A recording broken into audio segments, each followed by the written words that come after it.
And welcome to Speak for Yourself. Speaking of tax season, damn, Luca must be the tax man. It's Marcel's running right here. Emmanuel Acho over there. You're looking slimmer, if I can say that to somebody who's in perfect shape. Stress. Stress? Yeah. What's wrong? Talk to us. Life. Oh, life? Really? And you up here? Well, I hope it doesn't rub off on me. Let's get it started with my Clippers. Here's my stress right here. They took a big L. I mean, last night, they're now down 3-2 to the Mavericks. Really, to Luka Doncic, who was dominant again. 42 points, 14 assists. Good Lord. Almost had more points than Kawhi Leonard and Paul George combined, who finished with 43. Game 6 is tomorrow, and PG said, quote, "Here we go again." Damn, PG, another quote. "We're confident we can extend the series and bring this back home." Why don't you play like that? So, Acho, were you more impressed with the Mavs, Luka, or disappointed with my Clippers?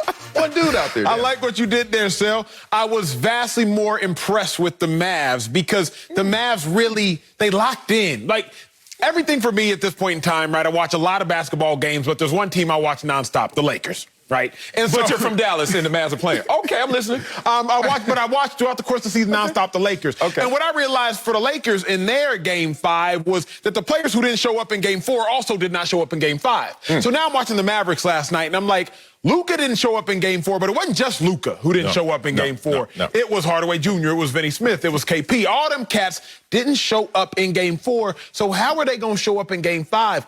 And everybody to a T showed up and showed out. Game 4, Mavs shot 34% from the field. They shot 16% from three. They shot 66% from the free throw line. 34% from the field, 16% from three, 66% from the free throw line. But then Game 5, you shoot 41% from the field, 38% from three. Most importantly, 89% from the free throw line. What that showed me was that... What did it show you?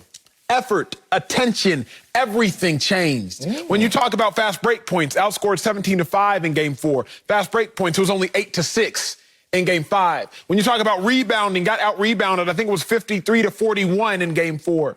Game 6 was just Game 5 was just 47-45. All the things that have to do with effort, that have to do with attention to detail, that have to do with actually locking in from one game to the next, the Mavericks took seriously. You don't know if shots gonna fall. You don't. But free throws are free. You don't, like, real talk. You know, your coach would always tell you in any sport, but particularly in combat, football, sports where there's another opponent, not necessarily golf, bowling, etc., but sports with an opponent. Don't let anything without a heartbeat beat you. Yeah, I love when you say Don't let anything without a heartbeat beat you. Fast break points. That's effort, big dog. Don't let effort beat you. Free throws, attention, focus. Them joints is free, big dog. Don't let that beat you. Yeah, Kawhi might beat you. PG might beat you. Rondo might beat you. Morris might beat you. But don't let energy, effort, attention to detail beat you. And the Mavericks let none of those things beat them. Went back in the Staples, got another dub. Incredibly impressed. Yeah, incredibly impressive, but I was disappointed in my Clippers because they underperformed. One, at home, we're supposed to take care of business and take a command in this series, and we did not. We've lost every single home game. Now, they have too, but I can understand why they have.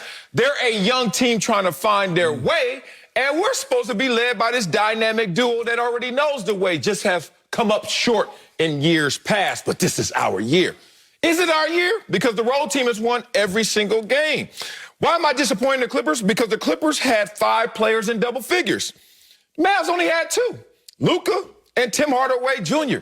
Hold on. You mean to tell me we got a dynamic duo better than their dynamic duo? Who is their duo? Is it Porzingis and Luka? Is Luka and whoever you want to pick that game, right? Exactly. So we already got them in duo, and then we have 5. We march out with 5 strong. Not our best performances, but 5 strong, at least in double figures. They come out with 2 and whoop our ass. 2 dudes beat up 5 dudes. Whew. And let's get specific. As Coach always says, names and numbers. Kawhi. Okay. Somehow, because he's quiet, we reserve judgment on him. We reserve our criticism because we're like, he ain't doing nothing. He ain't bothering nobody. He's out there balling as well. Was he balling last night? I didn't see it. Look, Kawhi is averaging 33, 8.5, and 4 assists in this, shooting 63% first 4 games. What did he do last night? Come on, Kawhi, 20 points? That's you. And the game worst 5 turnovers. Including the air ball that I don't know if Rondo was mad at or not, but Rondo had some words for you after that shot. Oh, you look at this team, the narrative's always been the Clippers can't hold a lead.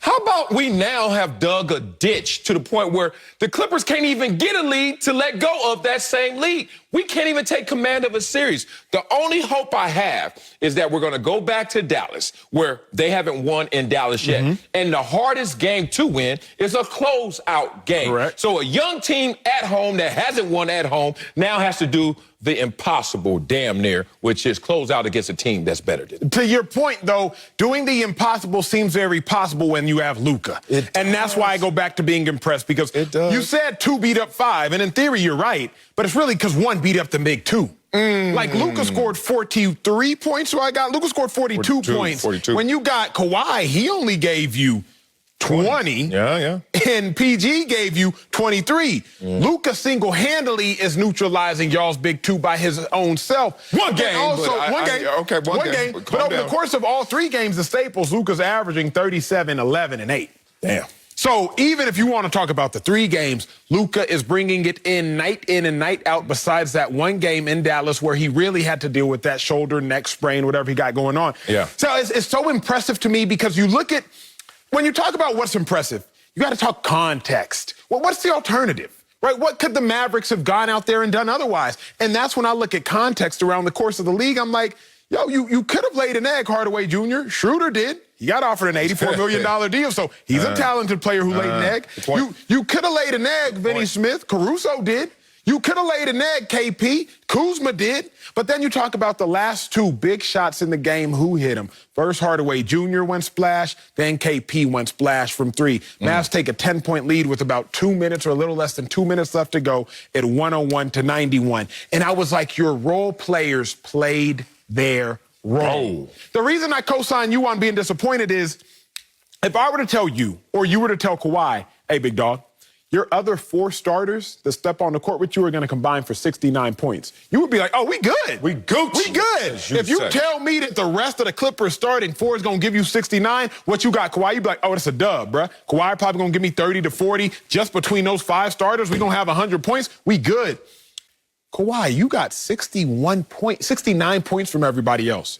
Reggie Jackson gave you 20. He gave you 6 3-pointers. And Kawhi, you gave us what? Sal, I'm going to say a little bit more to your point, because we do give Kawhi too much grace. Yeah, we do. We give him too much grace, and because he's quiet, he doesn't ask for praise. And he's a multiple result. champion. Yes. Beast. He doesn't ask for praise, so as a result, we don't give him criticism. But as Kawhi, indictment on you, because, sir, at this junction in time, you now have a responsibility to be a leader on the court and to be the leader vocally as well. 2 scoreboards. Scoreboard in the box score, scoreboard in the brain. Kawhi, you've been granted grace over the course of your career for not being a vocal leader. But now it's starting to rear its ugly head. Kawhi, I'm disappointed in him, because in this kind of game, there's no way that if KD would have done this, if LeBron would have done this, if Dame would have done this, if any other player we refer to as an all-star or superstar would have done this, no, they would have got blamed. Look at me trying to start off another segment. And Kawhi better than all of them except KD. Look at your faces. Yeah, I'm about to go there. Who was supposed to win this series? Clippers. Stop playing. So that's why I am not impressed with the Mavs. I'm disappointed in the Clippers. Supposed to win it. You talked about attention to details and effort plays. Forget all that. I ain't got to go that deep into the newspaper. I want to see the headlines. Headline is Kawhi Leonard. Headline is Paul George is supposed to beat Luka Doncic and whoever else he wants to play with that day. That's the problem. Why aren't we neutralizing it, especially when the claw, Kawhi, is supposed to be clutch? I know he is, so I don't even want to really take that many shots at him. But when Luka has another bad 4th quarter like he did, think about it. 2 points in the 4th quarter. Now, he had 40 going into it, so let's not act like he wasn't balling. But 2 points in the 4th quarter. Luka has scored 4 points or fewer in the 4th quarter of 4 of these 5 games. He wearing down. And it's okay, because he giving you so much. You talk about running that 400, the first 300, everybody's still on the back stretch. So he's like, I'm going to win this even if I cruise down the stretch. Problem is, Kawhi, that's your time to shine. Kawhi, you're supposed to be Mr. 4th quarter. Bounce on the rim 8 different times and make the shot to advance and get your championship. Where's Kawhi Leonard in terms of clutch moments? I'm not talking about clutch production all the time. I'm talking about the impact of clutch moments. I think Kawhi is proving he can't do both. Do both for what? he can't lead by play and lead a team.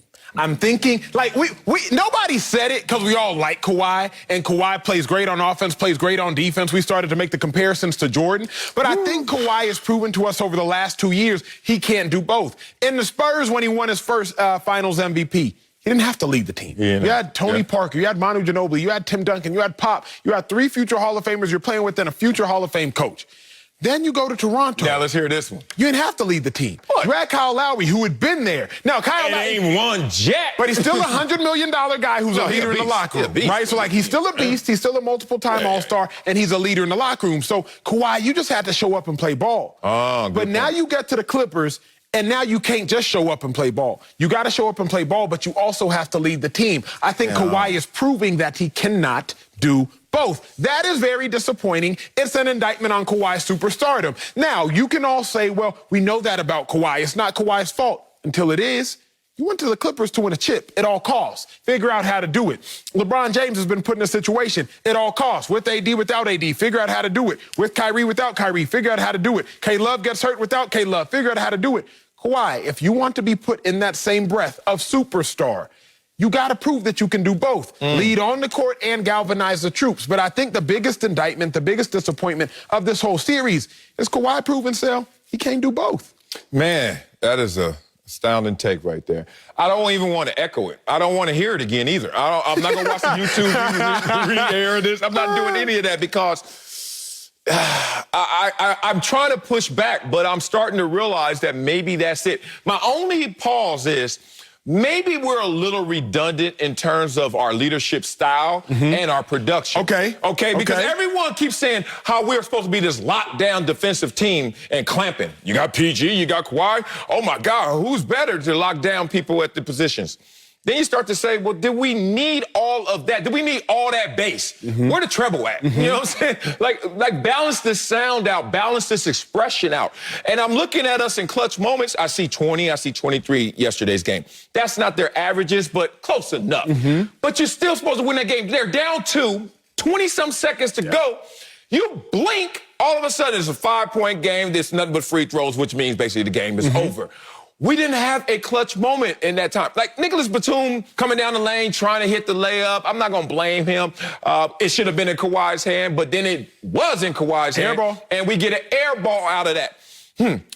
I have confidence we can still win this series because, one, we're going on the road, which we're undefeated, and they've lost all their games at home.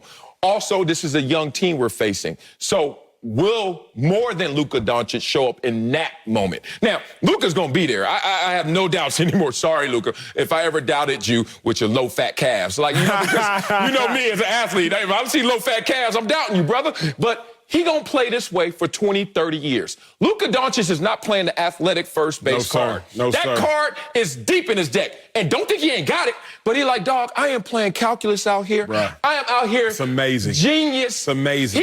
He comes off pick and rolls and just reads and says, where y'all at and where y'all And I'm going to play off of it. And I'm going to play it. Like, literally, I was watching back-to-back plays coming off a pick and roll. He kept the defender on his back for one of them and hit a runner in the lane. And then he pulled back and hit a three. You really can't do anything about it. When you talk impressed and impression, I was hearing some different takes, and I was like, you know what? Luka is a top 3 or 4 player at the age of 22, along with the likes of, to me, LeBron James, Magic Johnson, and my producer reminded me, Derrick Rose, who won an NBA MVP at 22. Right. You could argue Jordan, but remember, Jordan got hurt when he was 22 in his second season. So Luka, I think, is astounding, Gus. The kicker for me, Sel, why I'm not convinced the Clippers can win the series, because they can only win it one way. If there are 2 games being played at one time, the game between the ears and the game of talent on the scoreboard, the Clippers can only win the game of talent. So now you got to hope, and Clippers fans have to hope, that if they just roll out there without any motivation, without any leadership, that their talent is better than the Mavericks' talent. And that's where I'm not convinced anymore, because Luka is as good as the other 2 on any given night. So you have to hope that y'all can win the one game and y'all can win the one game of score better than the game of score and the game between the ears, because y'all ain't winning that game at all. I don't even know if y'all are playing in that game. Y'all aren't even volunteering to contribute the game of leadership, the game of intangibles, the game of mental toughness. Y'all just like, we just gonna go hoop and hope for the best. Yeah, I have to echo that. I mean, I got to be objective up here. You're right. We have to just outproduce a team. Yes. But we're not going to necessarily always out-execute or, more importantly, get the most out of our team. That's where leadership comes in. And I know when you're young, and I know when you see leaders in certain situations, it's hard to measure their impact. It's hard to measure how effective a great leader is. But in a life full of detours and in a game full of detours, people got to remember, even in 48 minutes, your mind goes different places. Even 48 minutes, you don't always apply yourself to the game plan. You need someone to bring you back into the fold. You need someone to bring you back into that discipline. Unfortunately, we don't have that, at least it's not exuded on a nightly basis. Coming up, the Patriots could be in the market for a wide receiver. We'll tell you if Julio Jones could save them. Interesting. But first, LeBron's Lakers are on the brink of elimination. Oh, y'all thought y'all was off the hook? Nah, we about to talk, y'all. We'll tell you if we're confident he can rescue the purple and gold tonight. That's next. Don't speak for yourself. It's time for Rewarding Performance, brought to you by Capital One. What's in your wallet? Now, the Lakers were blown out by 30 points by the Suns in Game 5. LeBron James could be eliminated in the first round for the first time in his career tonight. LA is in a must-win situation, but the King needs some help. AD is in a game-time decision and says he needs to be cleared medically in order to play. We join now by NBA analyst Slick Rick the Bucher. But still, what's your confidence level in LeBron rescuing the Lakers tonight? Zero. Absolutely zero. My confidence, not saying it can't happen, but my confidence walking into this game, absolutely zero. But after hearing AD, it's a negative. Listen to AD, boy. I love playing pro sports because I could decode all these dudes when they talk, that podium talk. I need to be cleared by the medical staff. You know what that means? That means you ain't ready to go. Because now they're going to take the hit for you. They're going to take the bullet for you. Because you could have went on record and said, I'm ready to go. I'm going to be playing in this Game 6. But he didn't say that. And I've been in that position before where I'm like, damn, no fighter ever wants to tap out, sit in the corner, sit there on the stool and say, throw in the towel. But your medical staff will throw in the towel for you. So, AD, I caught that one right there. It doesn't sound like you're ready to play. And I'm not mad at you. You got a growing strain, which to us in football world means about 2 weeks. So in basketball world, maybe even a little longer. Let's talk about LeBron James and that 35-footer he hit in the play-in championship to get them to this position in the first place on the brink of elimination where now they're going to lose tonight and it's over for the Lakers. It's going to take more than that, LeBron. It's going to take more than just production. And the production has been lacking in this series. LeBron's averaging 22 points a game this series, third lowest points per game in a series in his playoff career.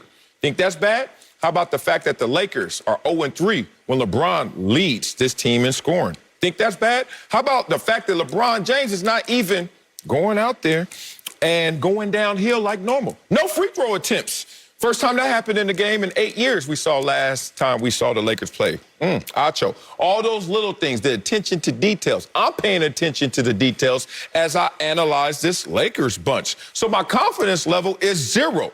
Prove me wrong, I'll bring a big bowl of crow. But walking into this game, I'm feeling like the Lakers. Without AD, they are lost. So my confidence level is extremely high. Why? Because if the King is unbothered, what I'm going to be bothered for? You didn't watch him sell in the post-game presser, obviously. After that Game 5 loss, they lose by 30 points. If I would have lost by 30 points knowing I'm going into an elimination game, I would have been nervous. I would have been sick. I would have been sweating. But look at LeBron James, shall we, after the loss? Obviously, a lot to learn from in this game, a lot to cover. See, what we got to do better going into Game 6. But, I mean, they pretty much just kicked our asses. I mean, there's nothing else really to say. Yo, my dog is scratching the do-rag. He messing with the little crusties in his eye post-shower. He about to take his bag, a little satchel off his neck. So if he was worried, he would have shown it. LeBron is just like, Yeah, they handle business. Let me adjust my shirt. Let me fix my tie. Really? I'm chilling. Like, it's not a big deal. What I'm going to be shook for if he ain't shook? If the king ain't shook, I'm not going to be shook because he's ready to go to battle. So remember, he's been blown out in the first round before. He lost to the Pacers 2018, first round, game 6 by 34 points. Came out game 7, he dropped 45. They won by 4 on to the next one. He got blown out going back to 2008 by 30 points in the first round. He comes out, he drops 31 points. They win on to the next one. LeBron James has been in this situation before. He told us in the presser, lose by 1, lose by 30, it's all a loss. Suns handle business. Good for them. We gonna go home, we gonna handle our business. I'm extremely confident in LeBron James because the man has been here before. The man has executed before. I've learned 2 things about sports. Do not compare any other athlete to Tom Brady or LeBron James because they are outliers. And the thing about an outlier is it deviates from the norm of statistics. LeBron James deviates from the norm of statistics. So we can read statistics about teams down 3-2. We can read statistics about teams who lose by 30. We can read all types of statistics, but just know this, don't ever compare yourself or anybody else to an outlier, and that's what LeBron is. That's why I'm confident in him, game 6.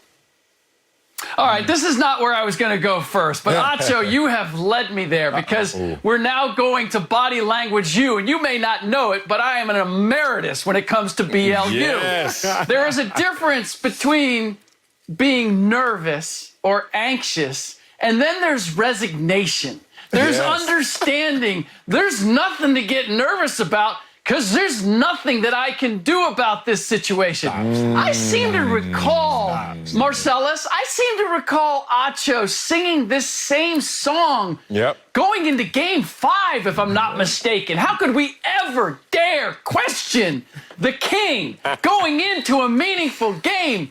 And then what did we see in game 5? Can I have the full screen, please? Because I'd like to show you what we saw in game 5. And it's not as if LeBron James didn't give it an attempt. Look at the usage rate in the first quarter.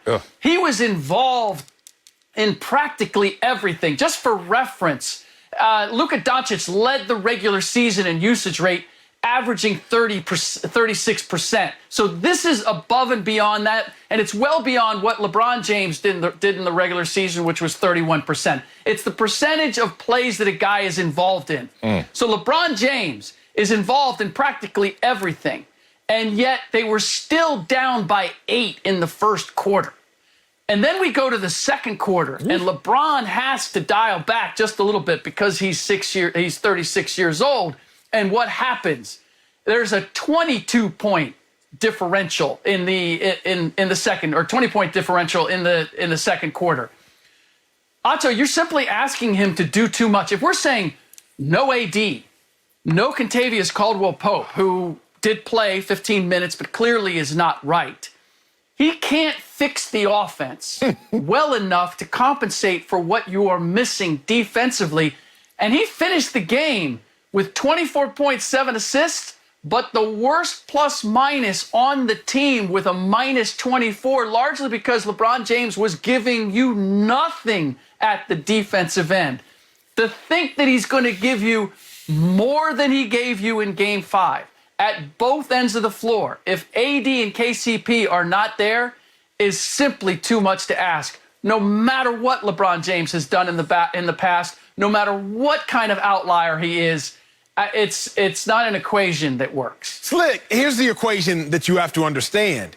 This is it, big dog. So LeBron, like Chris Bosh said yesterday on our show, he gonna empty the chamber. LeBron knew if you lose game 5, there's still a game 6. But LeBron knows if you lose game 6, there is no game 7. LeBron only gave you 32 minutes. He gonna give you every minute that's necessary tonight. LeBron James, he only shot the ball 19 times. Don't expect him to shoot anything less than 25 if necessary. So, Slick, the difference in now and then is there is nothing left. There is no tomorrow, Slick, if the Lakers lose today. And LeBron is going to treat it accordingly. So the biggest thing, though, is you saw him, Slick. It wasn't resignation. It was just like, y'all, it's one game. I've been here before. I've been down 3-2. When I'm down 3-2, I win 44% of those series. That's a relative coin flip. So what am I worried about? Yeah, they won at home. They're supposed to win game 5. That's why Game 5 goes back to Phoenix, back to their home court as the 2 seed. They did what they were supposed to do. Why y'all surprised? Here's the distinction, though. We're talking all offensive numbers. We're talking about LeBron James having a bigger impact offensively.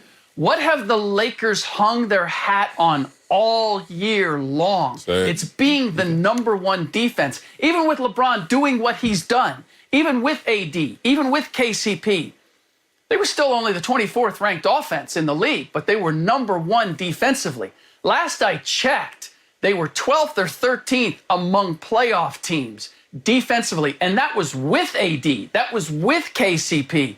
So LeBron expanding his footprint on the offensive end, yeah, I could fully expect to see him do that in Game 6. But he can't compensate for the absence of LeBron James. He can't, of Anthony Davis and Kentavious Caldwell-Pope. He can't make up defensively for what they're missing, and that is what made them a potential defending champion this year. Exactly. The team has lost its way. It's just that simple. You look at my Clippers, they're taking a long way home. You look at the Lakers, they just lost. Without AD, they don't know how to get back. They don't know how to get this team back on track. We saw Phoenix go out there, only have 4 turnovers against a team that's supposed to be #1 defensively. Not going to add up. The previous low was 10. And then no AD. All of a sudden, this team is out there feeling really efficient. Suns won by 30 points and only got 8 points from Eaton, and 9 points from CP3. Boy, stop. Acho, I need to see your face. What, Marcellus? What? Got me choked up here. LeBron ain't over there acting like, oh, you know what? I ain't bothered. You know what he is? He's showing apathy. That means, look, he doesn't love where he is, and he really doesn't hate where he is because I think in his...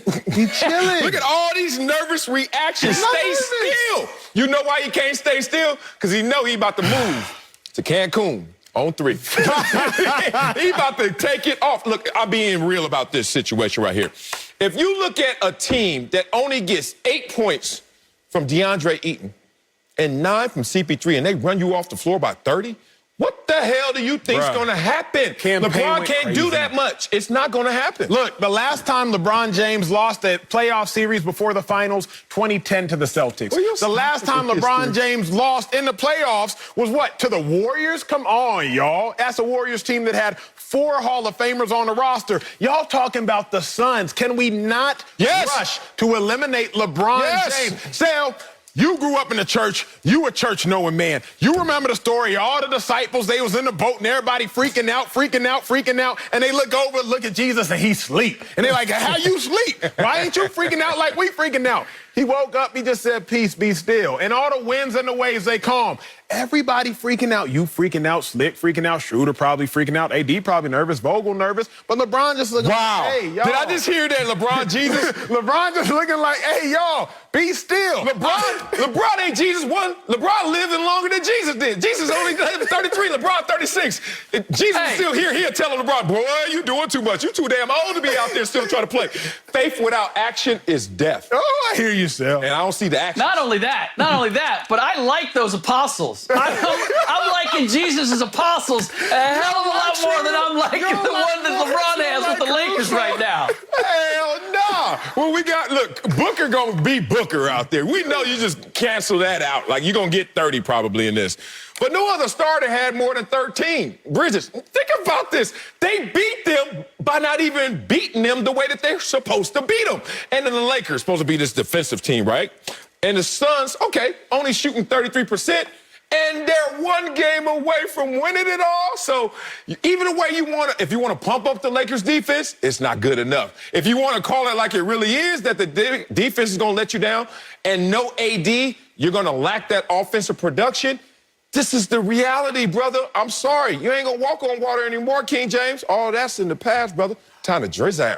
Coming up, Aaron Rodgers has been in Hawaii, speaking of water, and not at Packers practice. Damn, that's a long vacation.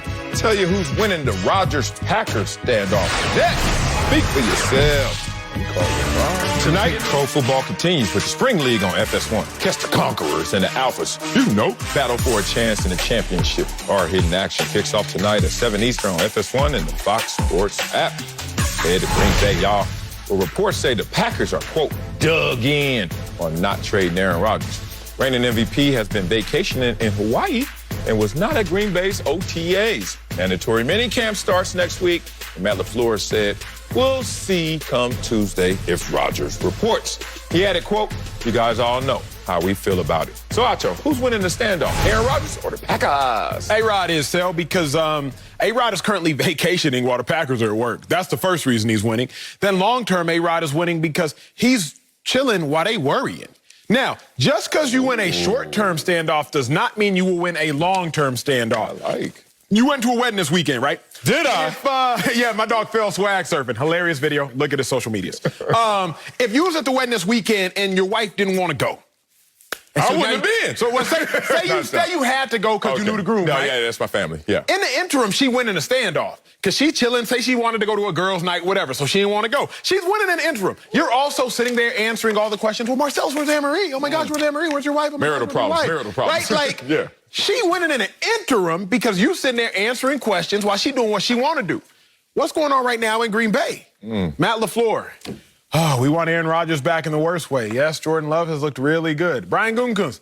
Man, Jordan Love, he really isn't it. He still has a long way to develop. Meanwhile, Aaron Rodgers is singing songs from Lady Gaga and Bradley Cooper singing Shallow and whatnot. In the interim, at a minimum, Aaron Rodgers is winning because he's chilling while the Packers are working. I think long-term Aaron Rodgers will win it as well, but right now he winning the standoff.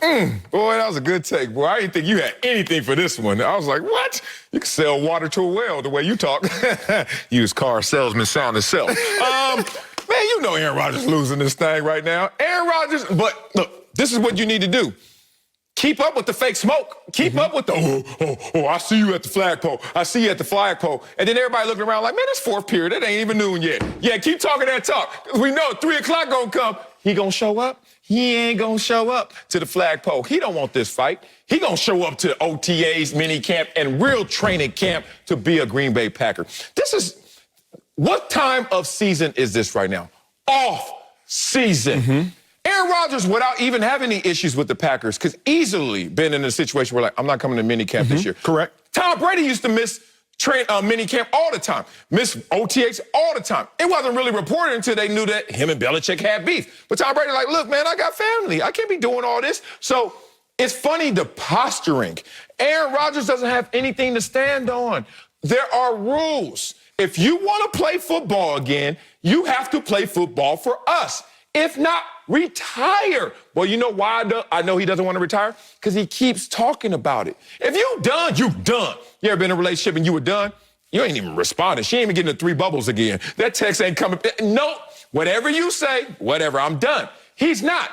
He's like sitting there, well, Kenny Mayne, I'll do his last interview. Okay, well, I'll go on Pat McAfee's show and talk about, okay, I'm going to get a little more tequila and not cut my hair and sing songs. Like, he's not done. So he has to return back to the house. And in my house, you coming in, take your shoes off.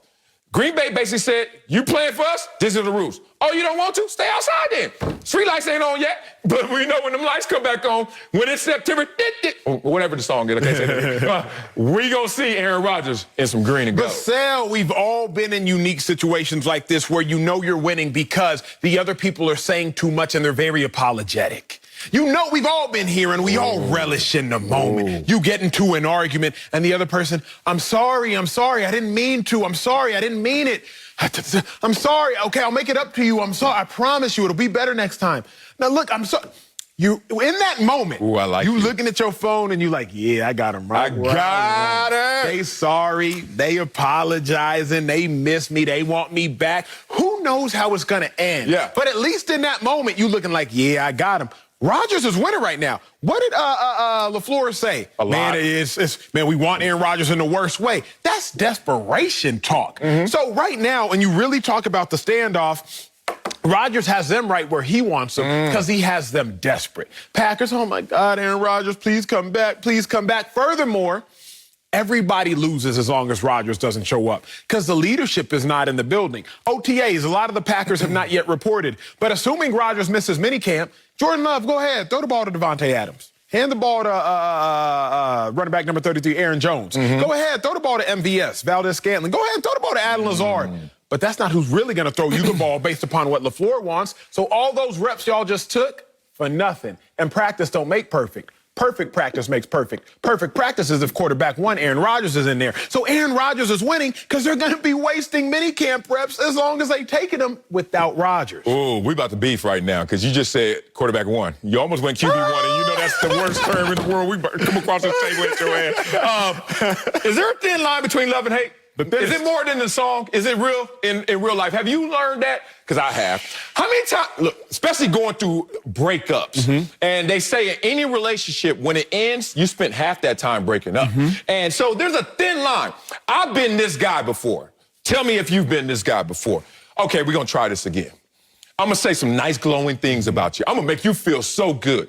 I'm going to make you feel so good. Oh, you did it again? Well, then funk it then. And then all of a sudden, that thin line between all that, oh, Aaron, we need you. Aaron, we need you. Well, then go ahead then. What you going to do, Aaron? You're going to come tuck your tail and come right back here or retire. He has to come back.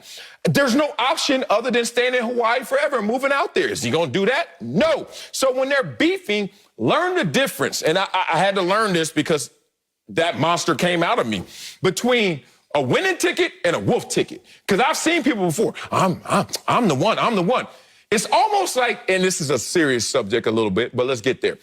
People I grew up with were hard on the streets. Gangster. I was scared of them, but not really. But I was like, dog, he is intimidating. He's done some things.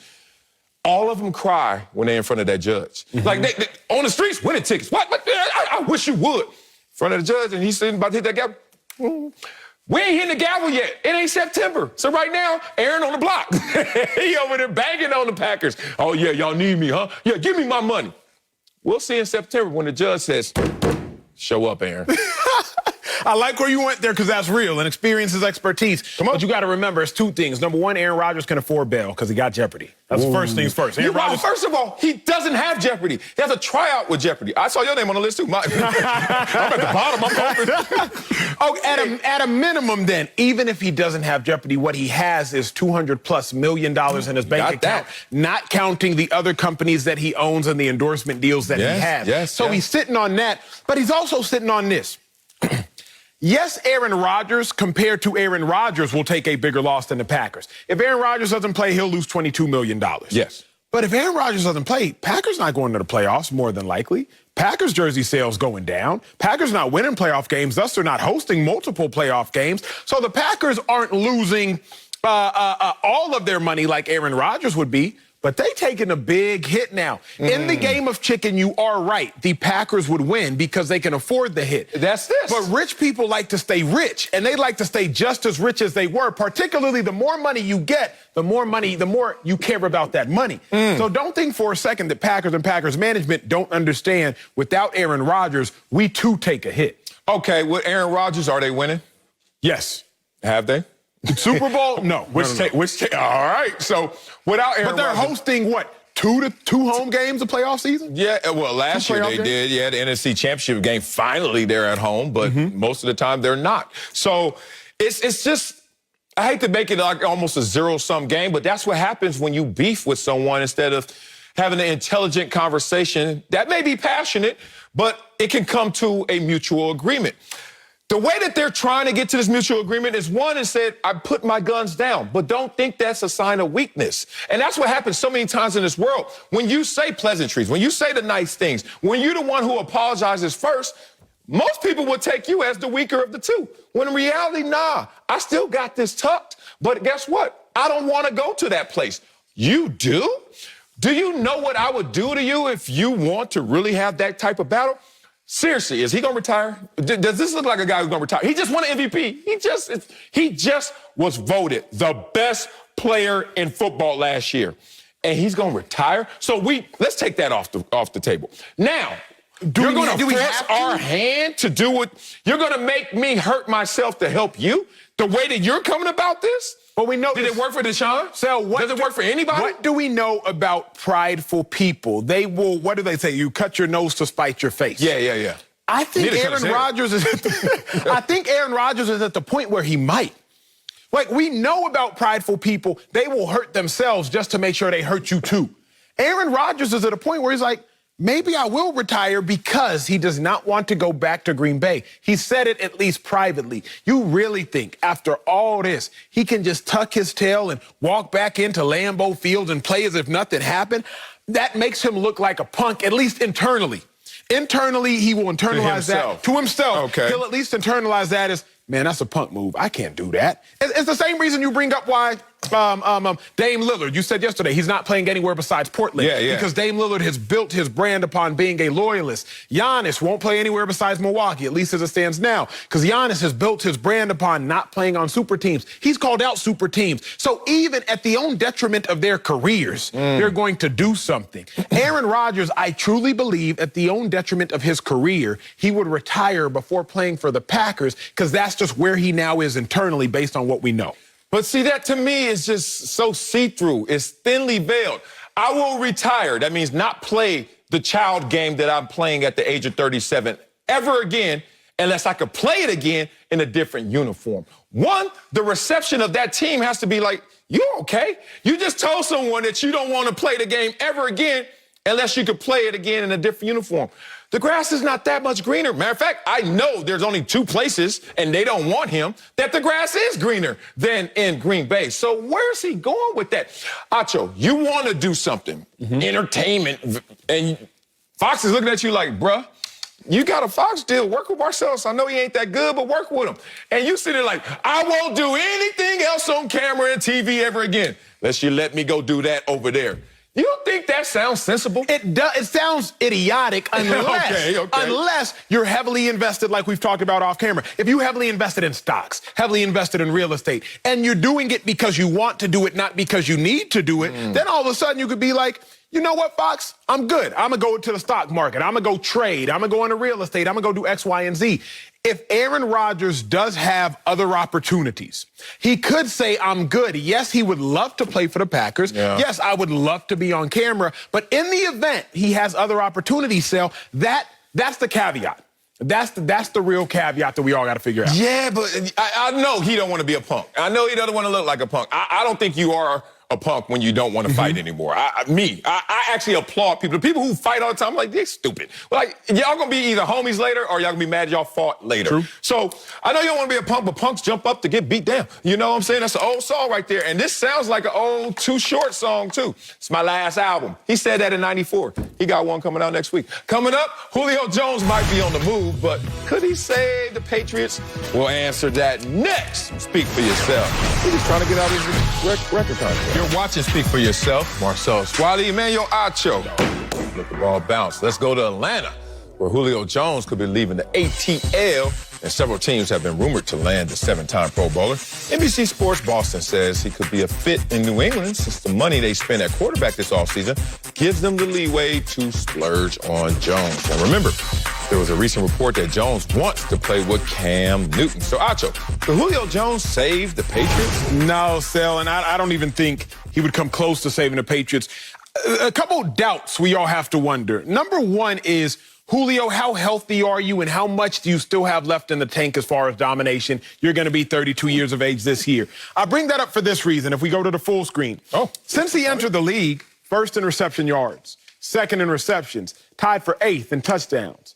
But the last 2 seasons since 2019, 16th in receptions, 11th in reception yards, tied for 34th in touchdowns. Obviously, he got hurt. Dealt with the hamstring this past year. Year before, missed with a shoulder and missed 1 game with a shoulder injury.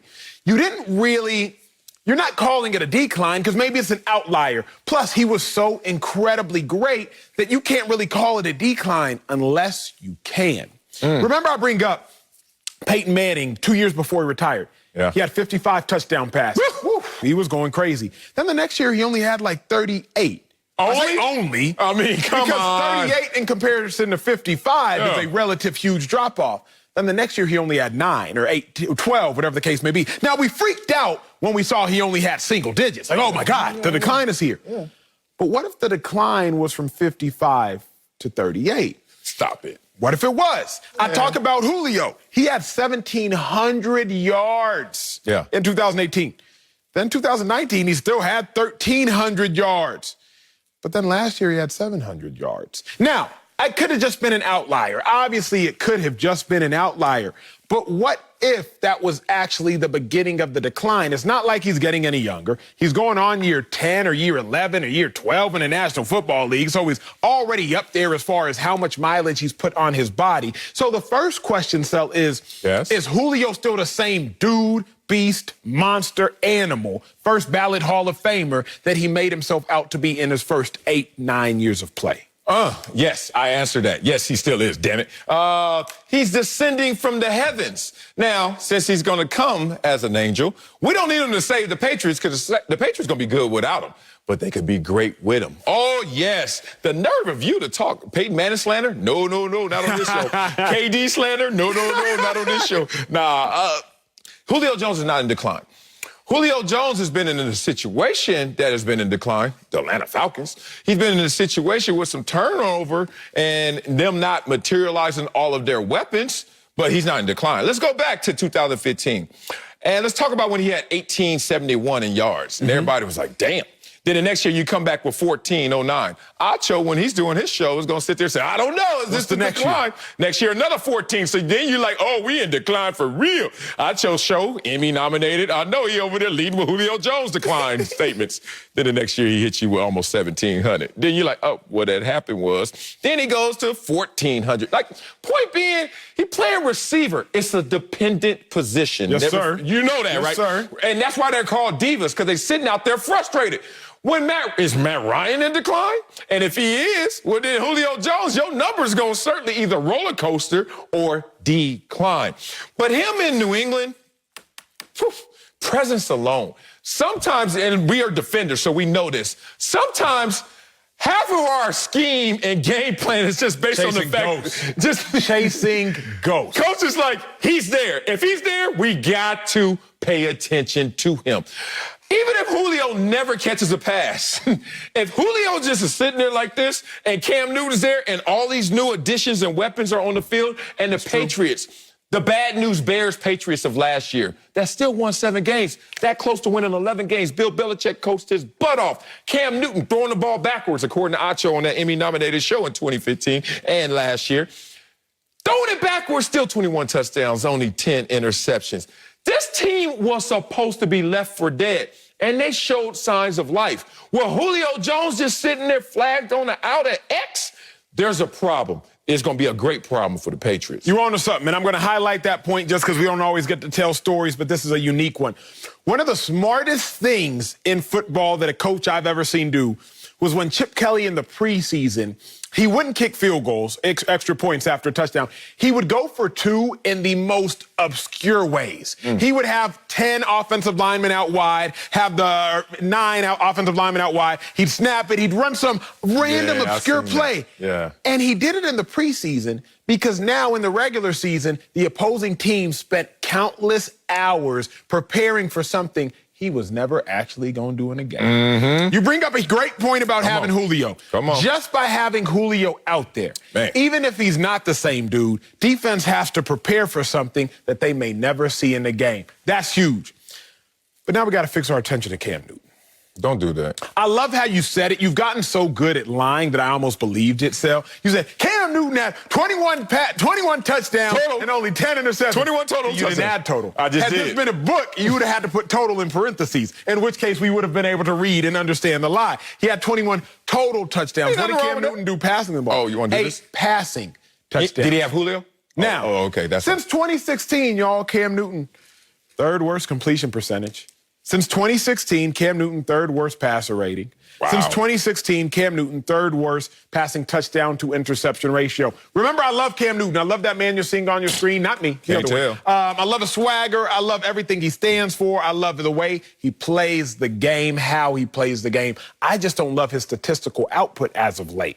If Cam Newton in the last 5 years, Sel, is the 3rd worst quarterback based upon major statistical metrics, touchdowns, interceptions, completion percentage, and passer rating, are we really sure that Cam Newton isn't going to be the limiting reactant?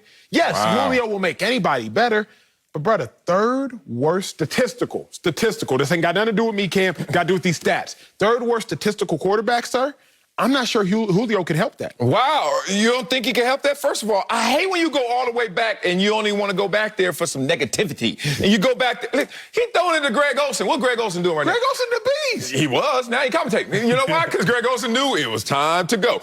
And that's no shot at Greg Olsen, but dog, first of all, he's a tight end. Cam Newton got tight ends now. Young, Hunter Henry. Ooh, special when healthy. And he's going to be healthy. Julio Jones, special when healthy. And he's going to be healthy. So Cam Newton didn't even have weapons. Do you know how bad it was in New England? Think about this, Acho. The place you loved, the place you built with your own hands, basically, and had the most tremendous success there, Tom Brady. He helped build that house in 20 years and left it dead because they didn't have any life. They had no weapons. Tom Brady got so frustrated with this team that he said, I got to go. Tom Brady left this team, and then Cam Newton has to grab this team, and it's already left for dead, and try and bring some life to it. And you're sitting there trying to damn Cam Newton when you should be praising Cam Newton for even doing anything to resuscitate the lack of weapons that they had. Who had the highest touchdown percentage of any player in the NFL last year for their team? Cam Newton, thank you very much. Who completed over 50% of their downfield passes leading the league? Cam Newton. Oh, who had 12 rushing touchdowns? Cam Newton. Who had the second highest completion percentage of their career, including a higher completion percentage than Tom Brady? Cam Newton. So what are you talking about? Don't go to 2016. Don't go back to Greg Olsen when he was commentating almost.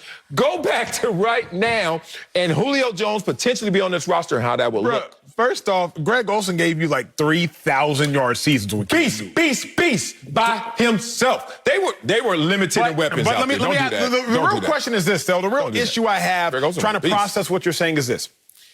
You want to combine a statistically declining quarterback with a statistically declining receiver and hope for inclination. Coming up.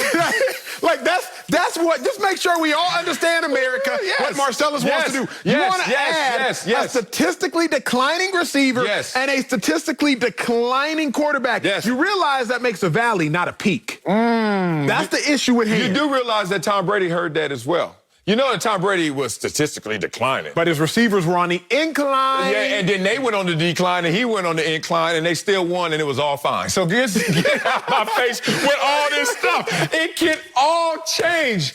All you need is a Julio Jones, or being real, they spent the most money. They got talent right now. It could go from good to great, but it's still going to be good in New England, with or without you, Julio. Coming up, Anthony Davis is a game-time decision in tonight's must-win.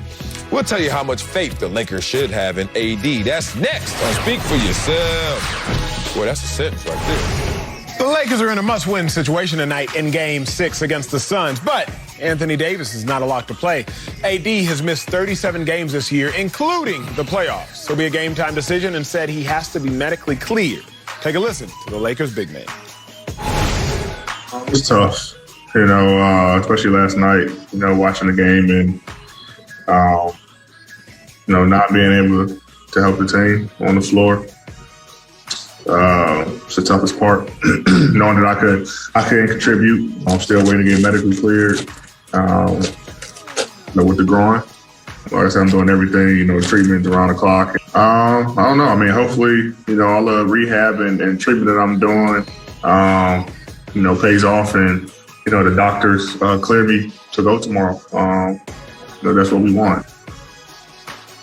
Slick Rick is back, but Sel, how much faith do the Lakers have in Anthony Davis? Faith? Not much faith at all. And it's sad because he's so amazing. Like, I've been talking about this over a year, how he's been the difference maker in Los Angeles for these Lakers. When he wasn't here, LeBron James got injured himself, and they didn't make the playoffs. AD shows up for 1 year, and they win the championship. AD is now hurt, and they may be one and done in these same playoffs. But as I raise my hand as an injury-prone player myself who never reached the heights of Anthony Davis, I know how that feels, that helpless feeling. But every coach looks at you the same. Every evaluator looks at you the same. You're an amazing talent that you can't rely on. So when we always talk about what's the greatest ability, and we always say availability, In reality, it's ability. And Anthony Davis leaks so much ability that he's second to none, even on the Lakers, as great as LeBron James is. But the second one is availability. And the last one is reliability. And he's not available, and you can't even have a ton of faith that you can rely on him when it matters most, because he came to Los Angeles and checked a bunch of bags that all were labeled injury prone. So now you look at him in the same situation, and history repeats itself. I lived through the same thing through my peak power days of playing football. Anthony Davis, unfortunately, is another guy in a long list of guys who we may not ever see their full potential because you can't see them in an available way.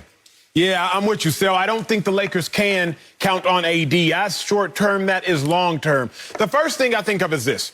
All great players at the end and latter stages of their careers, they had greater players leading them to championships. Think about the Admiral, David Robinson. When he won his second chip, Tim Duncan was on the back-to-back of his second regular season MVP. I say regular season MVP because in order to win that award, you got to be present. Think about Kareem. Yeah, Kareem, he won several chips with the Lakers, but he had Magic, who was winning 2 of his 3 MVPs during Kareem's final years playing with the Lakers. But then you got LeBron. And LeBron James is out here doing his thing. But AD, if you show up, when you show up, we don't know how you're going to show up, if at all. So, no, you can't count on Anthony Davis. But, Sel, I always think about your point. Is the best ability or is the best ability availability? I counterbalance this morning or counteract and say, I go back to it being availability, and I say this. At the point in which you're in the playoffs, you got 16 teams left. Everybody got ability. Different levels, but everybody got ability. But not everybody is available. The Lakers were going to win the series handedly because Chris Paul was nicked. Now the Lakers look like they about to get eliminated because AD is hurt. Luka and the Mavs were up 2-0, but then Luka gets hurt. Then it gets 2-2. Luka gets healthy, then it's 3-2. The Sixers are holding their breath when Embiid got hurt. It appears to me, at least in this year's playoffs, that availability is what is now dictating the success of teams. AD has missed 21% of the games over the course of his career, 31% of the games over the course of his Lakers career. You can't count on him. All good points by you, gentlemen. I would say that when you have doubt, that is when you need faith. There's a prayer that talks about it. You have doubt, you need faith. When you have despair, you need hope.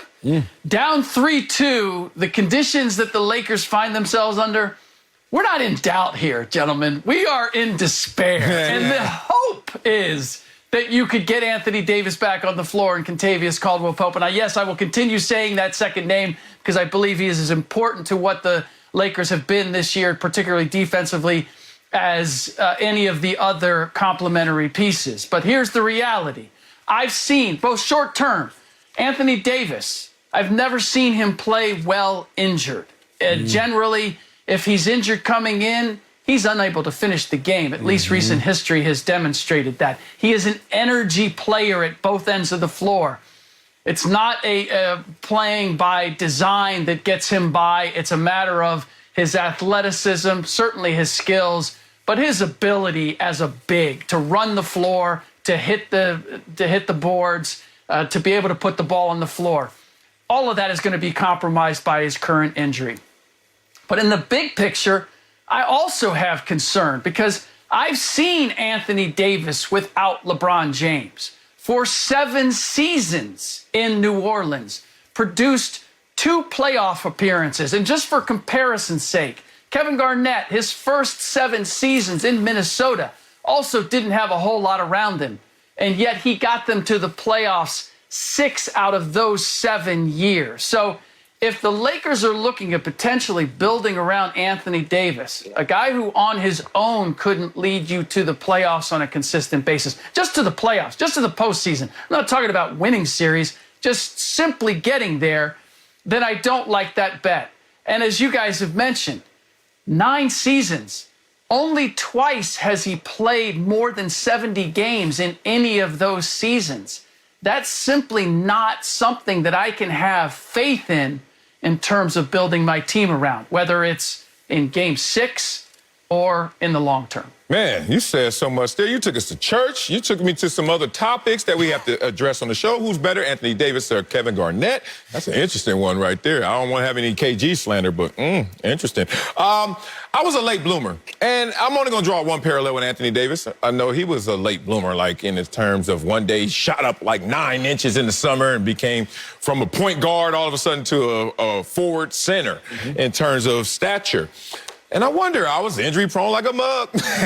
I wonder if the body is built for that drastic of a change. And you know what's changed in the NBA?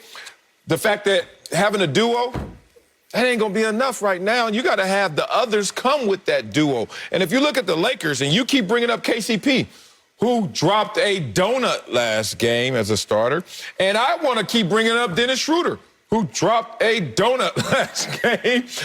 LeBron can't do it by himself. And LeBron is not so much compromised, but selective in terms of how he's going to use himself. So without a running mate, there's no chance. Despair, you can look at this situation, hopeless, whatever you want to term it. It's a bad place for the Lakers right now. You really almost now need a third to be a second when you look at Anthony Davis. Think about it. If you're trying to build a team and you build it around Anthony Davis, you say LeBron, Anthony Davis, aren't you also hoping you could get someone else because of the lack of availability and reliability of Anthony Davis? My last pushback is, Acho, we can't skip steps here, and you made great points about why you really think it is availability. And I understand that as well, but I think it's almost the counterintuitive way I look at it. If you don't have enough ability, you ain't even gonna be in the playoffs. I don't want to talk about who's available. Like, we forget how many teams are sitting there in Cancun and doing their own sports shows at home in their basements because they didn't even have enough ability to get to a place where availability matters. But that's just a slight pushback. You bring up a good point in regards to the Lakers need to get another star player. That's the predicament that the Lakers have currently put LeBron in. Yep. If AD is not enough or if AD is not present, now you need another star. And not just another good player, but another player who can couple up with LeBron and get you past a team like the Phoenix Suns. But then LeBron is in the predicament of being Kevin Durant. You know, the guy who can't win a championship unless he's playing with 2 other star players. You know, Marcel is your favorite player. He tried to start it. He tried to start it. Now LeBron is in that predicament where LeBron has won his chips with Dwayne Wade and Chris Bosh. And people tried to slight him for that. Oh, LeBron, too much of a big three. But then we've seen other players form even bigger big threes. James Harden, Kyrie Irving, Klay Thompson, Steph Curry, plus Draymond Green when he was still offensively dominant and competent. But now, if you LeBron James and you need AD, a top 5 player when healthy, and then you need another top 5, top 10 player, you win a chip, you're going to have everybody looking at you like, bro, you needed 2 other top 5 players. It doesn't matter how LeBron wins, he would thus still lose. Yeah, I'm glad that we're adjudicating the previous segment where we talked about LeBron James. I wasn't going to go there, but you guys did. And this is the distinction for where we are right now. You made the comparison of LeBron James and Tom Brady being outliers. But if we saw Tom Brady and how he won this last Super Bowl, was it Tom Brady winning that Super Bowl? Or was it the fact that you put enough around him that you could still take advantage of the experience and the leadership of Tom Brady? That's the place that LeBron James finds himself in, largely because of Anthony Davis. Like, the fact that they got it done in the bubble is actually the outlier for where Anthony Davis's career has been to this point. Thank you. And it's the outlier that makes it the asterisk. People, stop thinking it's hating when you can take a 5-month break and brittle Anthony Davis gets to heal all his wounds and old-ass LeBron gets to finally say, let me just recharge. Yeah, they're going to go on that type of run. People keep thinking I'm trying to take away the ring from them. You can't take that banner down. Respect. But it was a different path, outlier path. Now, people are looking at that and saying, well, this year, they're going to do it all again. I was like, this is a completely different race that they have to run. So that's crazy. What happened to the days where we used to say by hook or crook? I love those days. I don't know if you lived through those days, but it's like we get all upset now. Oh, your big 3 is too big. Like, I heard you say that.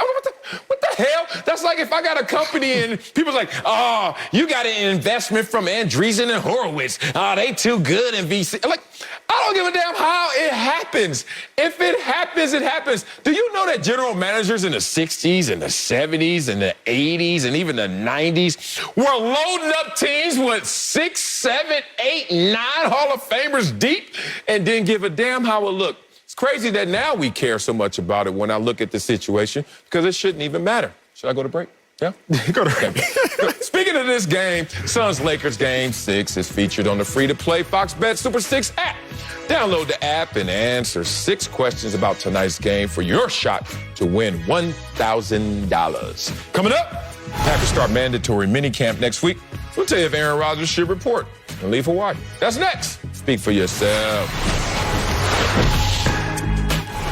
Aaron Rodgers was vacationing in Hawaii recently and was not at the Packers OTAs. Mandatory minicamp starts next week, and Matt LaFleur said, we'll see come Tuesday if Rodgers reports. He added, quote, you guys all know how we feel about it. The reigning MVP has already forfeited $500,000 for his workout bonus. Damn. And will be fined $93,000 if he misses minicamp. So, Acho, should Aaron Rodgers report to the Packers next week? No, sir. His leverage is in his ambiguity and his power is in his presence. The longer he sits back and chills, the better it is for Aaron Rodgers. Aaron Rodgers don't need a report.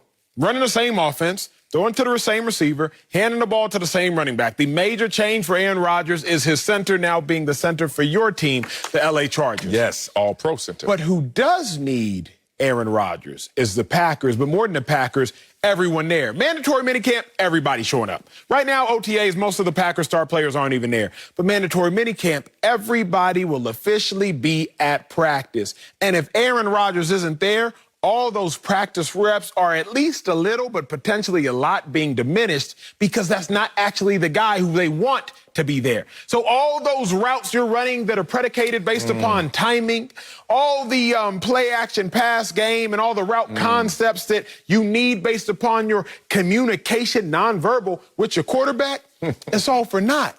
Because whatever quarterback is going to be there isn't the one they want to be there in Aaron Rodgers. So he doesn't need to report, and he shouldn't report because his power he holds as long as he's not present. Oh, man. Yes, he needs to report. I heard enough. $593,000 just to go play some damn football. Like, I hate when people get that damn high on their horse. I'm going to say it. That damn high. 500, I don't care how much you got. And $593,000. If you got $974 billion, you need to have $974 billion and $593,000. Like, what the hell? Woo, he ain't got the cousins I got, because my cousins need that. And I don't know if Aaron Rodgers cares about his cousins like this. Here's the problem. Dog, you trying to play the same damn game that the Green Bay Packers already won at.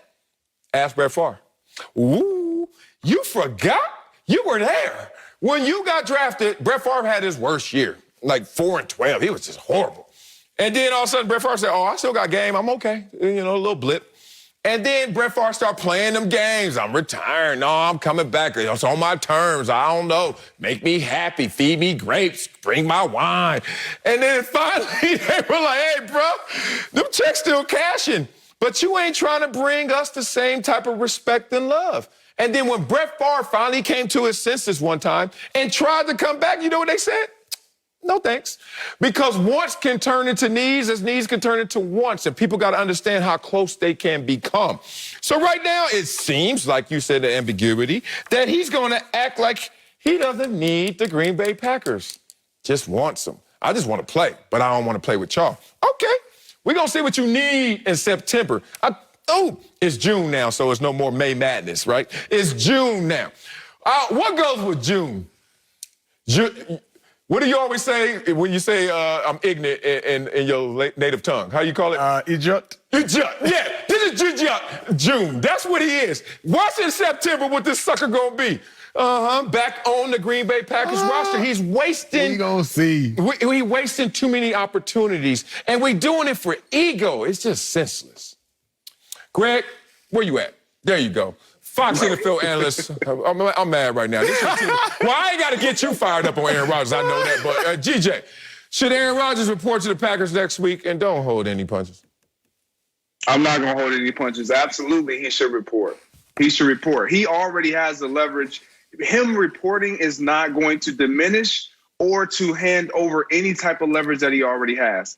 Let me put it to you this way. Yeah. We've all been on the side of Aaron Rodgers when it comes to the Green Bay Packers and their shortcomings of providing him the personnel to win Super Bowls. We've all been on his side when it comes to that. But now it's like, okay, we're on your side, but what are we fighting for? What is the narrative that you want out there? Because we hear all these reports, but we haven't heard anything for you. So unless Aaron Rodgers comes out and openly says, I do not want to be here, trade me, then no, don't report. But if you're not willing to do that, report. Why? Because all you're doing is creating a divide, not just with the players, because I don't think he's going to create a divide with the players. They need him to win. But the fan base, this is one of the most storied franchise, if not the most storied franchise in all of NFL football, in all of sport. And when you think about Aaron Rodgers and Brett Favre and Bart Starr, the quarterbacks of the Green Bay Packers, Aaron Rodgers is right there at the tip of every tongue spoken. And you want to just throw that out the window and you want to just run out the door. It's not always greener when you look at other grass. It looks good from a distance, but sometimes they got little spots in there. They got patches. You don't understand what's truly there until you've lived it. And so, Aaron Rodgers, you've lived in this house for many years. You've pretty much built it and sustained it. And it's not what you want, but it can be. All you have to do is open your mouth and say exactly what it is that you want and report. You can sit down and have those conversations face to face, but don't run away from it. And I'm all about Aaron Rodgers getting what he desires. But in terms of not showing up in something that we're all working together to do, Acho, I get it. He's not getting any better when it comes to on the field and all of that. But everybody else is, because he's there. So here's a point, though, G. He has two reasons to report in my eyes. Number one, so he does not get fined. But number two, more importantly, because you want to build with your team. Minicamp, the offseason, the only point is, to Greg's point, build with your team. Everybody gets better when Aaron Rodgers is there. You go to minicamp, you can't win any games at minicamp, but you can build with your team. But Greg, what if this is an Aaron Rodgers team? Remember, he don't want this to be his team. So what's he going to go build with a bunch of dudes he's trying to break up with? Build with a bunch of coaches he's trying to leave. Build with an organization he's trying to move on from.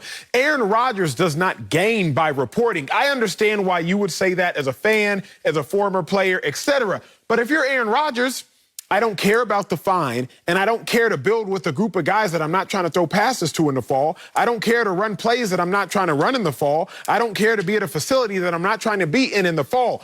So he gains nothing by reporting. Packers gain a whole lot. But Aaron Rodgers, you report, now you got to get asked questions in interviews. You report, now Devontae Adams is going to pull you over to the locker. You know how it is, and y'all turn into each other's like, hey, big dog, so what you really thinking, fam? Because, if you ain't going to be here, I ain't trying to be here either. You now have to answer a bunch of questions that you could avoid by not being present, and you now do not have to waste your time. Aaron Rodgers does not need to report because he would be wasting his time building with a group that he's trying to leave. Okay, you make some good points, Acho, but when you think about him not reporting or reporting, when you say Aaron Rodgers doesn't need to report for all those various reasons, what is he being? What is his benefit for not reporting?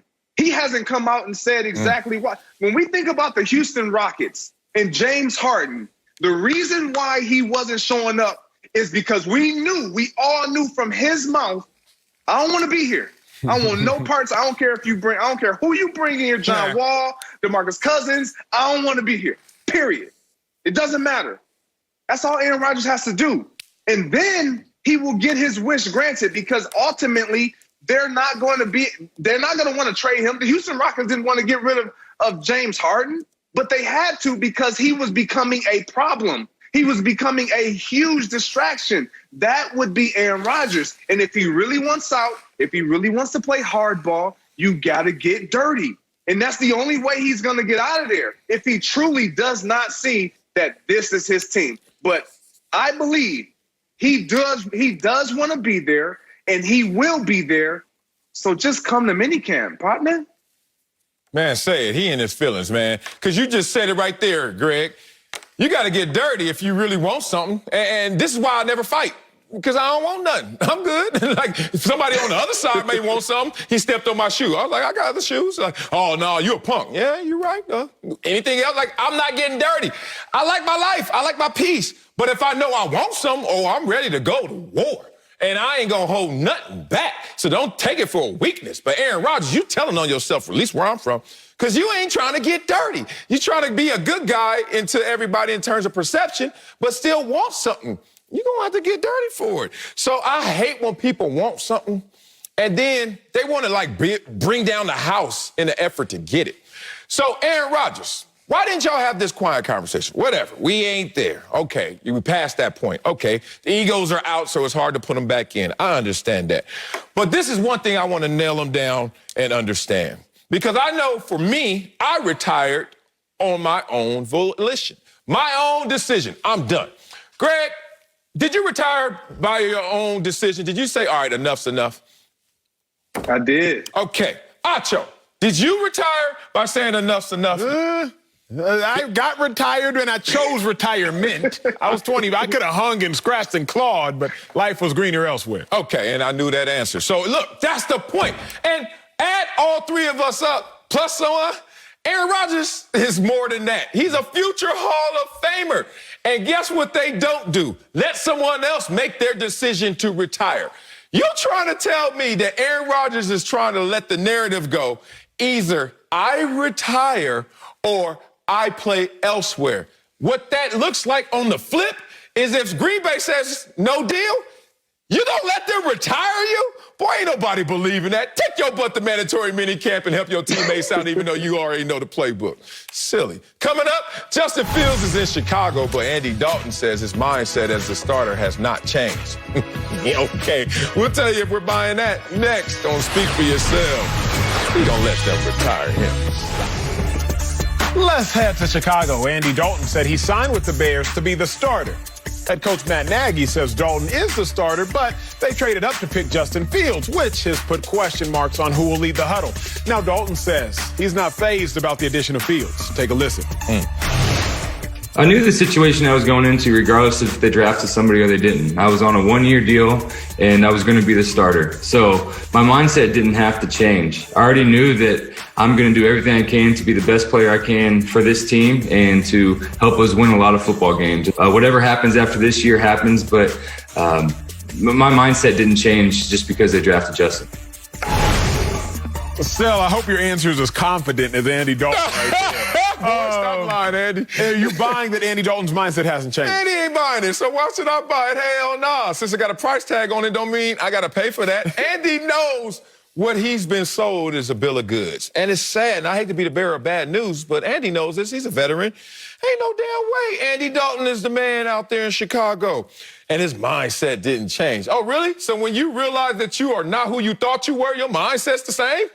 Okay, I guess that's called faking it till you make it. All right, goodness.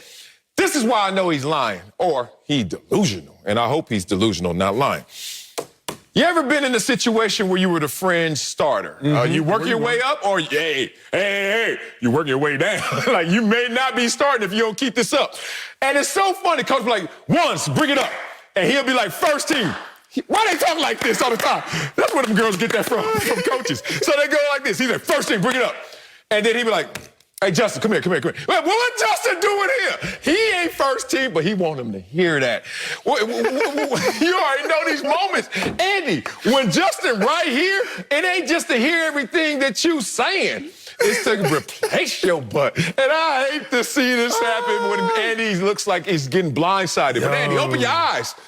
You ain't the man. Your mind should change. I love when you take me to the moments that, like, only if you've been there you experience. Because they really will. First team, bring it up. Acho, come on. Hear this one, too. Like, but I ain't on first team. What Acho doing here? What am I doing here? I'm a personalizing it even better. Go. 2014, I had started half that season as far as rotationally. At the end of that year, I end up the 33rd best linebacker in national football based off Pro Football Focus. You do the math. It's 32 teams, 2 linebackers, and typical 3-4 defenses, 2 inside backers. So I'm like, oh, I'm good. I'm starting next year in Philly. Last game we play against the Giants, December 31st. My homie hits me during the game. Congratulations, bro. You made the team next year. For me, sigh of relief, because he's like, you balled all year. You good next year. So I was like, oh, we Gucci, baby. Problem. We trade LaShawn McCoy for a linebacker. Not only a linebacker that played at Oregon, Kiko Alonso. Remember our head coach, Chip Kelly. We just traded arguably or inarguably the greatest running back in Eagles history during his prime for a linebacker. So you know who's going to start next year? That linebacker. Okay, so I'm like, it's still about 1 spot left, maybe. You good. NFL draft comes up. We draft a player I recruited to my alma mater, Jordan Hicks in the third round. So now I'm doing the math. Okay, we just traded LaShawn McCoy, maybe the best running back in our franchise history, for a linebacker. He's going to start. We just drafted a linebacker in the 3rd round. He's going to start. So, Sel, my mindset may not have changed, but my reality changed. And that's where the situation for Andy Dalton lies. Sure, you might still be prepping like you're the starter. I was. Until I realized, hey, first team's up. Kiko, Hicks, D'Amico. And I'm sitting there like, but one more name. Because you forgot. Run a 3-4. I heard a bunch of O's, but I didn't hear Acho at the no, that was Kiko. Oh, okay, I'm going to just sit here then. It's all fun and games for Andy Dalton thinking he's the starter. But eventually, it's going to come that point where coaches are in meeting rooms, in the quarterback room, and he's addressing everybody with his laser pointer. And he's like, when we're getting ready for the Packers game, we got to get this fixed. Dalton will be to his right, Fields will be to his left. We got to get this fixed. Yeah, when he looked over, look at the other dude. I'm like, I'm over here, though. I'm right here. He goes like, we got to make sure we execute this when we get ready for the Packers. And then here's what coaches do. Here's the worst part. He's going to remember that Andy Dalton's in the meeting and he didn't look at Andy.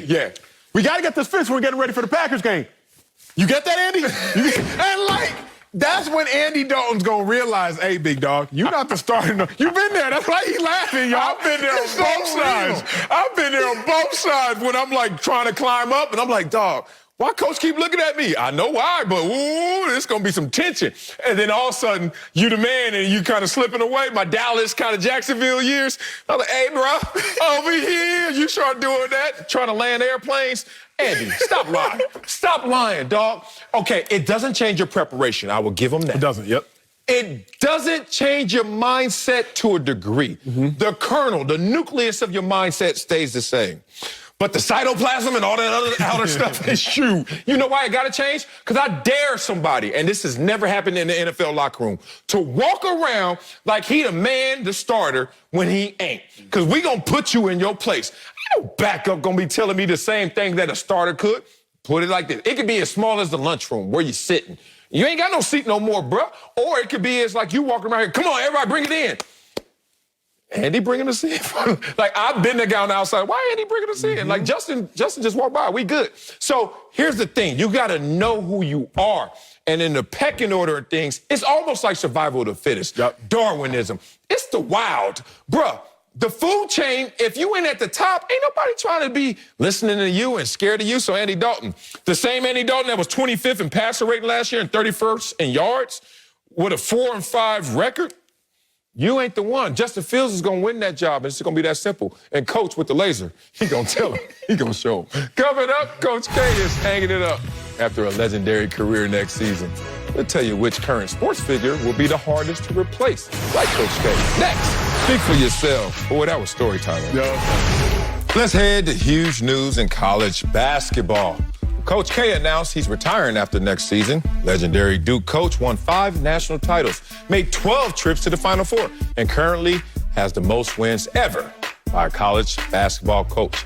Coach K's upcoming retirement got us thinking, Acho, which current sports figure will be hardest to replace? So I wanted to go athlete because I was like, athletes are who we build our brands around. LeBron James, Serena Williams, Tiger Woods. But then you reminded me just 2 days ago that the train does not stop moving for an athlete. So now I wanted to go coach because I was like, coaches typically can outlast athletes because coaches are based upon their acumen. Athletes need the physical to survive. And I was like, the train might not stop moving for a coach. So then I had to go owner, Jerry Jones. Jerry? Jerry Hall of Fame owner. Hall of Fame owner Jerry Jones said, I like it. Love one, him. you took America's team from being worth $140 million to now the richest in pro sports at $5.7 billion. And two, Jerry Jones is not only the owner, but also the general manager. Think of what he's done for the Cowboys franchise. He gives us incredible quotes. Yes. He also puts together a roster of characters. Just, you're going to get a Zeke. You're going to get CeeDee Lamb. Yeah. Jerry Jones, I think, would be the hardest sports figure to replace because, one, he's commanding the most famous American sports team, and two, he plays several different roles on that team. I love that. I didn't think of that. My train stopped a little short of that, but I love where yours landed. I stopped with a coach.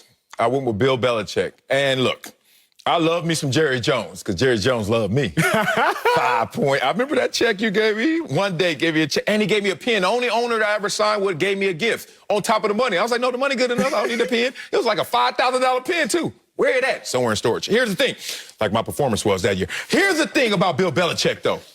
I don't know about these newcomers coming around here and these critics trying to take shots at Bill Belichick, but in terms of performance, he's second to none. How many Super Bowls has he won?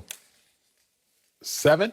One with the Browns? 6 as a head coach. Yep. 2 as a coordinator. He was already a genius before he won his 3rd, 4th, 5th, 6th, 7th, and 8th Super Bowl. Like, Bill Belichick as a defensive coordinator used to give nightmares to offenses.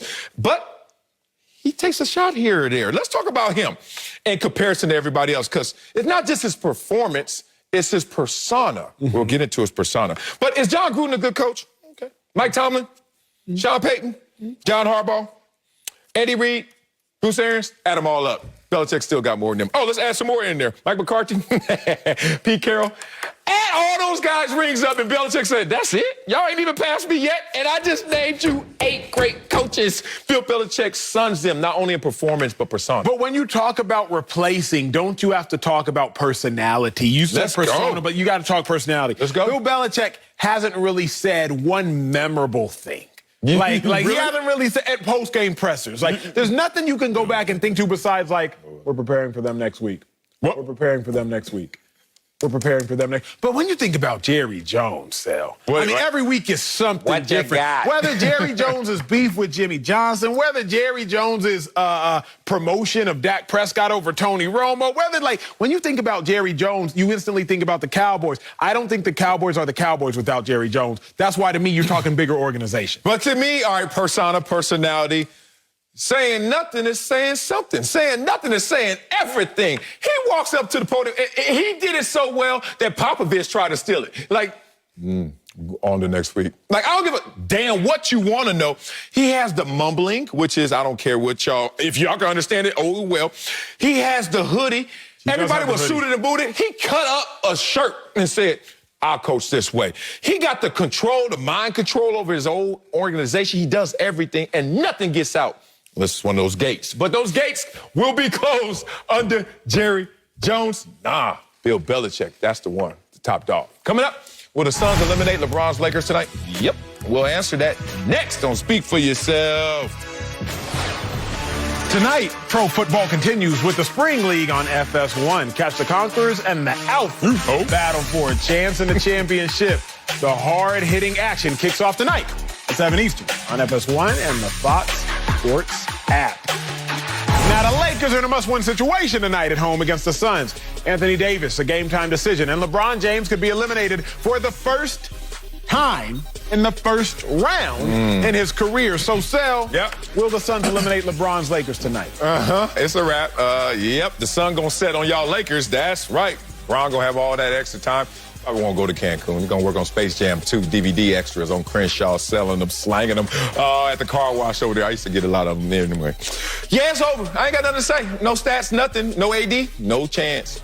Not over, Sel. LeBron has been in this situation before. You know it. I know it. We've seen it before. We've seen him down 3-2 in his life. With anybody. With the Cavs, we've seen him down 3-2. With Kyrie and Kevin Love somewhere. With the Cavs again, we've seen him down 3-2. Kyrie and Kevin Love somewhere. He don't even need Kyrie and K. Love. He need AD, though. Here's what LeBron going to do. LeBron's going to give you 35, 12, and 9. 35, 12, and 9. And it'll be 109 to 35. The Lakers going to win by 4. Last time LeBron James lost by 34 points in the first round was to the Pacers in 2018, came back and won. Won by 4. I'm Do seeing I this get a gonna happen bet off again. of this or something? Do we bet anything on this? What's the spread right now? Nah, don't try to go Vegas on me to confuse me. We going straight up. Lakers gonna win, yes or no? Lakers gonna win. I want to see what? How many push-ups? Only 20. Only 20. Oh, Coach, yeah, because you are looking skinny over there. All right, that's it for us. Fox Bet Live is next. I want my 20 too.